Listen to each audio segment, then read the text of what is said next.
Now, heat waves belong to the family of climate extremes that we're pretty familiar with here in Australia, along with fires, floods and drought, which makes the results from this year's Australia Talks survey all the more curious.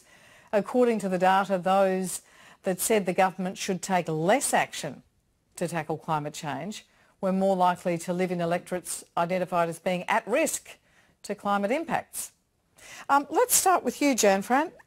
It's really interesting that those who might be vulnerable to bushfires, to really searing temperatures in outer metropolitan areas, are telling this survey, I'm less worried about that. I think it'll be all right. Should be right, mate. Yeah. I mean, I wonder how much of that is political, and I wonder how much of that actually impacts their bottom line. Because I can understand people who would be a bit reticent to take action against climate change or to move to, say, a net zero carbon emissions by 2050 if you are, say, a coal miner and coal mines have to close before 2050. You're going to be thinking about yourself and your livelihood regardless of, you know, where it is that you live or how impacted you will be by climate change, because the immediacy is something that we can touch and feel and will impact us now and will impact our family, whereas something that will happen in 5, 10, 50 years from now is probably something that doesn't feel as tangible. Mel, what do you reckon? I mean, that BCA, Business Council of Australia report said nearly 1 in 4 Australian jobs, 1 in 4 are in emissions-intensive sectors that will be directly exposed to this disruption, with regional Australia particularly exposed. And yet, farmers will tell you, I've got to adapt. That's reality. That's reality, Alan. I mean, I'm a farmer, and I've had to change the way I operate substantially from what I did 10 years ago. I get extremely frustrated when I see Neanderthals like Barnaby Joyce out there reporting as moving towards zero by 2050. I thought Scott Morrison was starting to get on board, and now you've got Joyce turning around saying, no way. I mean, I'm really worried that the National Party have now become representative of the coal and gas industry.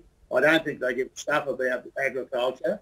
In fact, even to the point where Matthew Canavan, who I understand is Barnaby Joyce's brain trust, made a statement last week that farmers are now a very small part of the National Party constituency compared to coal and gas.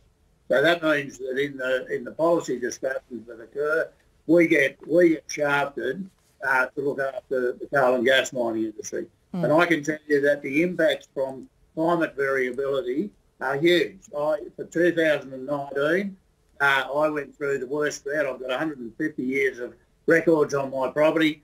I went through 2019, was the very worst of all that period.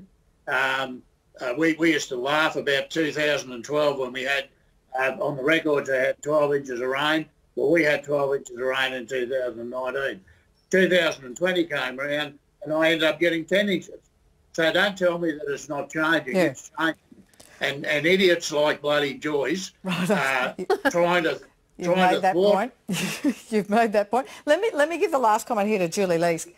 47.9 degrees centigrade is hotter than Alice Springs, and this little town of Lytton is near a ski field closer to the North Pole than it is to the equator. It's terrifying, isn't it, Julie? It is.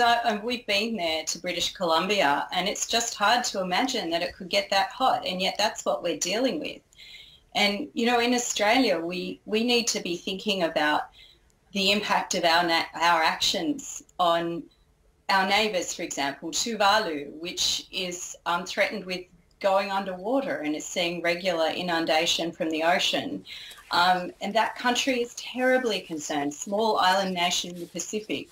And really what we need to be doing is investing in the mitigation of sustainable energy development. That will bring jobs, that will bring industry, and that will help us address the impact of these carbon trading impacts that we'll see that other countries are starting to implement. All right. Thank you for that final word. A wonderful, spirited panel tonight. Thanks to Jan, to Julie, to Mal and to Pat Turner in Canberra. I'll be back tomorrow night. Have a great night. Good night to you.